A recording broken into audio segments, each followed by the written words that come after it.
Welcome to Gifted Underachievers, the podcast for mid-level creatives with delusional ambitions. In this segment, Pat describes her twice-yearly CEO meeting to reprioritize and increase capacity for her creative adjacent work.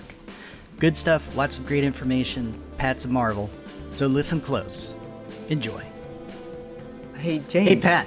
What? Oh my God, we're doing it at the same time. I thought... Timer has started. We're so on the ball. Yes, James. Yes, all that hours of planning before we even started, and we totally fucked it up. We didn't even discuss it like we would normally do. It up. But anyway, so as you know, I have CNBC Business News on all the time. I've got like 7 TVs that you can't see. Yeah. Just running nothing but stock exchange, interviews with business leaders, the whole 9 yards, constantly. Wow. Yeah. Yeah. It's pretty impressive. It is impressive. And then I look, and what do I see? It's the Pat Dobie CEO yearly meeting. That's not yearly, son. It's not yearly. No. We can't just do it once a year. No. Okay, first of all... all right, so I'm not getting this at all, am I? I have too many TVs. You're just guessing. And also, how can you write a couple books a year with all those TVs? I don't understand. Well, I used to be a reporter. Like, you learn to write amongst, absolute chaos. Okay, so you have to. Anyway, let's not get into that. Thrive on the chaos. You thrive on chaos. Yeah. Oh, yeah. Explains a lot, actually. Yeah. Yeah. Yeah. I mean, I don't mind. Yeah. Okay. So speaking of chaos, we've got the Dobie CEO meeting.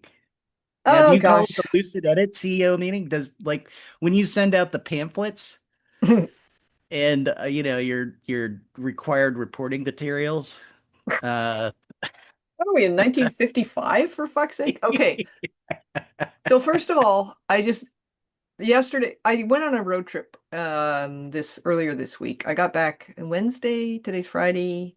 Yesterday, I did bring some work with me, and I did some work, but it wasn't by any means a lot. And then I was having trouble with re-entry into my office. And so I was also looking at some of the emails I get and thinking, I need to actually inventory and prioritize. Not emails. Inventory the types of work I do, and then prioritize the ones that have a higher return on investment. Because if I'm spending an hour and a half on post-edit support that, I'm not really monetizing, I include it as part of the experience, then do I need to stop doing that? Do I need to change my model a little bit around that? Maybe, but I can't do that in a vacuum. I have to see what else is going on. So I thought, well, guess what? I have a whiteboard and I'm going to use it. I put it, and it's remarkably large. I know size doesn't matter, but they say that, but nobody believes it. It ain't the meat, it's the motion. However, my whiteboard. How big is the marker? Do you have a large girth requirement, or? It's big enough. Okay. That really is all about how you wield it and what's coming out the end. But anyway, my God, listen to us. Jesus Christ. Yeah, we've been on summer break for 2 weeks. Okay. So the last time I did a CEO meeting was probably September last year. So it actually has been almost a year. Wow. No, wait a minute. No, it was January. It was January this year. So it's only, what is it? End of July. So it's been like 7 months, which is about right. And I just, I don't have them on a schedule. I mean, I used to say, oh, mark your calendar, have one every 3 months when I teach my job to people. But that's just sort of an example of how you could do it. So mine ended up being a couple of times a year. And usually when I'm realizing that something is not 100% working for me, I take a step back and get my whiteboard out. And I just do a 3-month sort of, I think about the next 3 months are August, September, and October 2026. So I think about in that framework, that's a very short-term framework in terms of a business, like it takes 5 years to get a business up and running properly. Yep. So 3 months is nothing. This is just a way for me to hone my thinking. And so my focus for this CEO meeting was to inventory what I do and see which ones have the highest return on investment. I know it, but I hadn't written it down. And sometimes Mhm. writing stuff down really helps you think about it differently. So my Can high I can I ROI have activity. a just a brief Sure. interruption? So this implies that you do a lot of data capture at other times where you're looking at time spent versus money coming in and that kind Yeah. of thing. And So, not a lot of data capture. What I do for, just because I have a limited palette of things I do for money, really.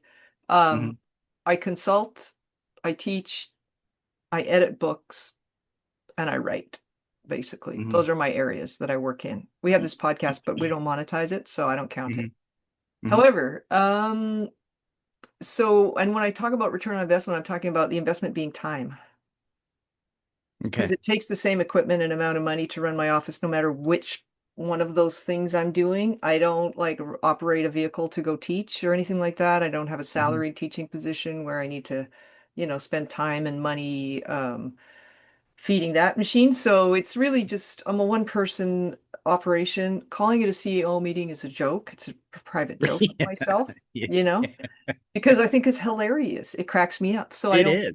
So I do it because, half the stuff I do around running the business is just for fun. Like I don't, if there's the stakes are very low, what am I going to do? Fire myself? You know? No, Well, you might, one the day. That's my shareholders, your dream. daughters might show up and You know what? I'm going to give you quit before I get fired. Okay, so my focus for this one was to look at what is a high return on investment. What do I make the most money Mhm, doing for the amount of time I spend doing it? And so mhm, I came up with there's three things. And these are, so I have these buckets, right? Consulting, editing, teaching, and writing.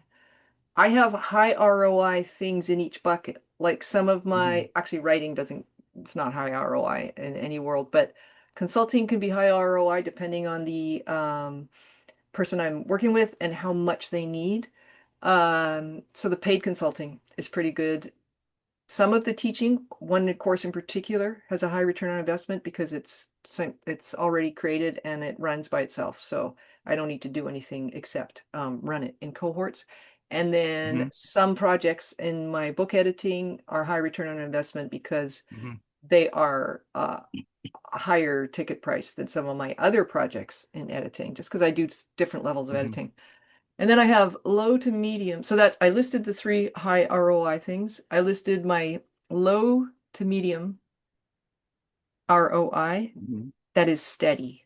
So these mhm, are the nonfiction books I sell mhm, that I wrote and some of my one-on-one editing projects that are just at a lower level of editing than the ones that I can charge more for. mhm, And then zero ROI are free consulting, this podcast, and I don't mhm. I mean monetary ROI. I'm not talking about Yeah, like platform fields, building networking, and that kind of yeah. stuff. Yeah. The courses I wrote that have no home, like the courses I created and filmed and so on that have no home Mhm, right now because I canceled my Teachable account and then my fiction basically because I don't get any money from that stuff. I mean, I made a few hundred mhm. bucks when the book came out Right. and then okay, and then so I just had that list and then I had and stop me if this is really boring. I mean, it's quite No, specific. no, I think we're getting into the mechanics of really doing periodic analysis of your business writ whole. Yeah. And it's not just looking at the big buckets, but drilling down into them and looking at the individual pieces and which individual pieces are really showing to be, worth your time, not worth your time, where to focus your energy, resources, all those kinds of things. Yeah. So, That was my focus. So part of it is the ROI lists, which I just explained, and then I did an inventory of my if you will, evergreen assets that I've Hmm. created over the last 15 years in this business. And I listed all of them, and I have 1, 2, 3, 4, 5, 14 Wow. different products that are Wow. either courses I've given or stuff I've written.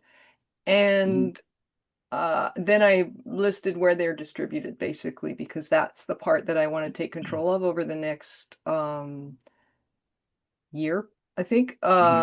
So some of them have a home, like I have a couple of my books are on Amazon and Lightning Source, which Hmm. is how you get into bookstores and libraries and stuff like that. They won't order from Amazon. I have the school I teach through houses a couple of the courses I created, and then I created and gave courses that were basically sort of one-offs or for associations, things like that. And they don't have a home because I gave them through the organization's portal, but they're my intellectual Hmm. property. So I thought about, do I, they already exist. Do I want to use those to for any purpose? And if so, where would I put them? And then the other stuff I have is I have a quite a lot of writing that I have not tried to find a home Hmm. for because I just haven't tried. So that was that operation. And now I see in the next 3 months what I want to do is change my website a little to privilege the paid consulting so that people Hmm. were more likely to book a follow-up with me than they are to send me emails asking for, continued advice ad infinitum on the Hmm. basis of our original contract. So I just Hmm. want to kind of shift the entry point for that so that it becomes high ROI from zero ROI. Hmm. And I would like to find homes for some of these 14 Hmm. products basically so that they have some potential to become the low to medium but steady Right. return on investment stuff because they already exist. I just need to kind of give them a home, right? Make them Hmm. available. And then the stuff that's zero ROI, I put a little thing saying to what purpose. So free consulting, to what purpose am I doing that? Sometimes it's to build Right. and consolidate a relationship. Uh, Gifted underachievers, to what purpose am I doing that? A, it's really fun, and B, I think it's really teaching me a lot. Yeah. Yeah. So that's enough for me. The course that I the courses that I have that are zero ROI that I'm looking for homes for, to what purpose? That one's easy. I want to move them into the low to medium but steady return on Hmm. investment column. And the fiction that's zero ROI because it's not being pitched anywhere. To what purpose is that? Well, Hmm. it depends on the project, but and pitching is a gong show the way it always has been. Yeah. So that one is more like making a decision about whether to pitch or not pitch, and if Right. so, who to.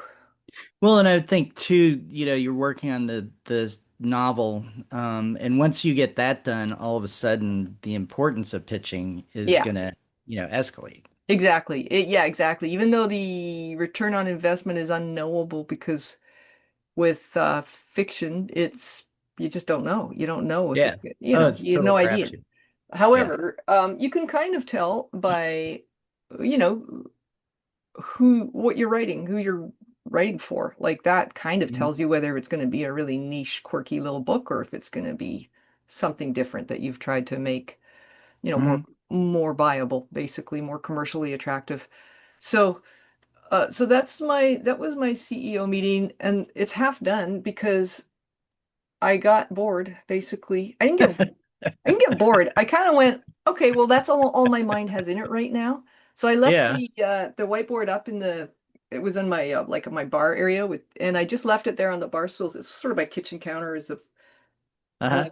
turns into a martini bar every Friday at 5. No, I'm joking. But Yeah, it's actually a Caesar bar. yeah, I So, wish. Yeah.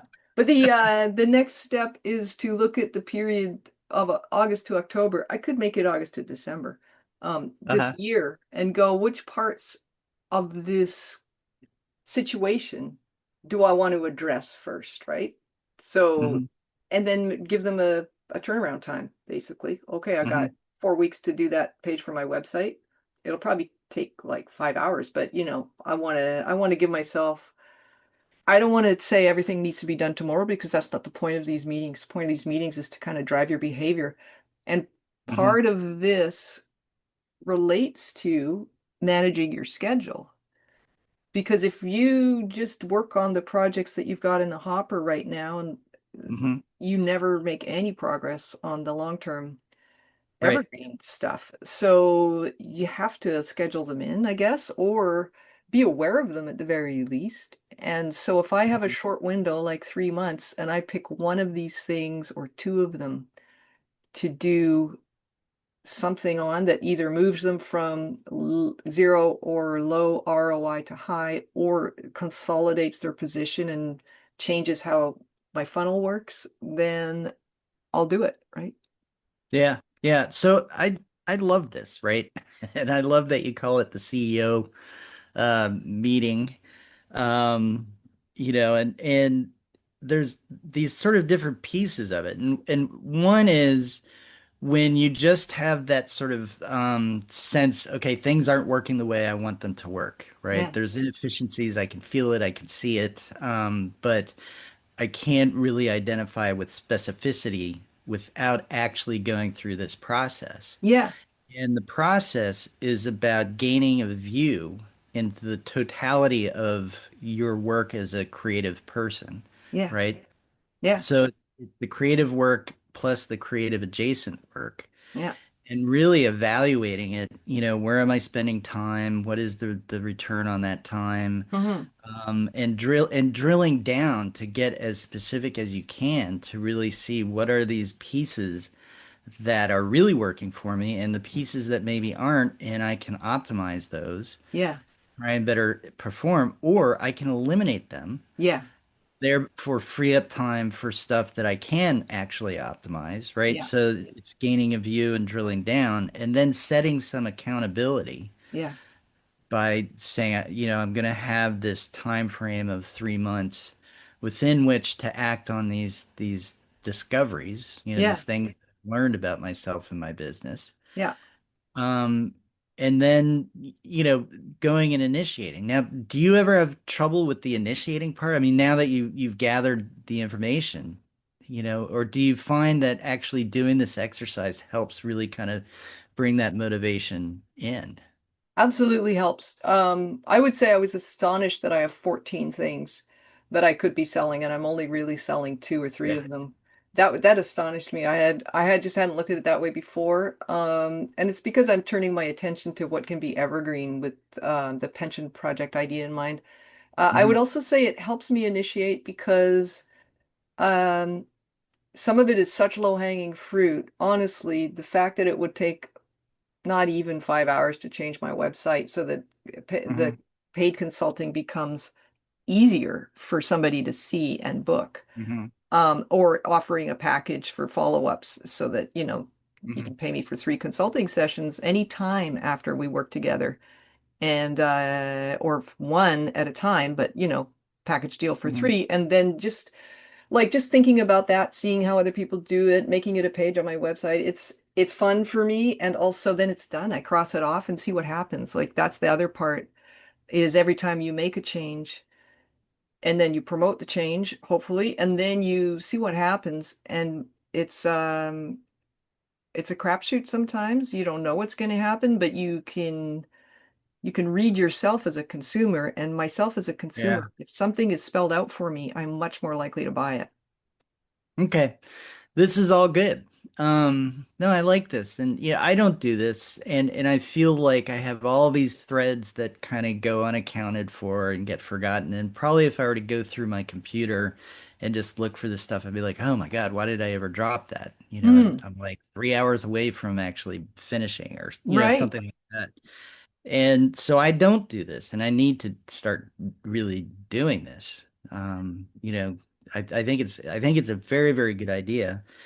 And the last thing that I would say is we've all learned how long it takes you to count to 14. Oh, fuck. 14 seconds? I don't know. Can I say something? I want Yeah, to no, absolutely. track up to the thing you just said about you need to do this. I would say s- y- yes, it's beneficial to do this. Don't beat yourself up with what you find. I do this Right. at least twice a year, and I'm still astonished that I have 14 things I haven't thought about monetizing, or that only 3 of them are Hmm. monetized or whatever. Like it's amazing what kind of slanty insights you get when you revisit your situation. So even if you say you have a meeting and you go, wow, here's all these things that I started and I'm very close to finishing that I just kind of forgot I was doing, because that's normal for me too. Um, Hmm. I look at how much shit I had on how to write a blog post, because I've had blogs for 2, 3 years at a time in 2 different periods weekly. That's a lot of writing, Hmm. right? And I didn't know what I Yeah. was doing. So I had a lot of like how to write a blog material lying around, and I just recycled it because I'm like, okay, I know how to do that. I internalized the skill, so I don't need all of this. How do you do that stuff? So I would say there's a learning curve with anything, and some of this stuff I'm going to have a learning curve on again. Like some of Hmm. the workshops I gave when there were actual people in the room and I used a fucking flip chart. Swing! I know, Yeah. very exciting. The turning those into a thing may or may not be worth it. I have to go look at the material and go, is this out of date now? Does it mean anything? Is it worth it? But I think, Uh-huh. a lot of it. So I would say you're going to look at your stuff. If you go through your back, your computer, and look at everything that you started and you didn't finish, I would say the first thing you might want to do, or if you're, say, a visual artist and you go through you know, your stuff, is just make a triage cut on everything that you don't think has any viability right now, or that its Right. viability is such a to be determined that it's not going to be the easiest thing to start with. Right.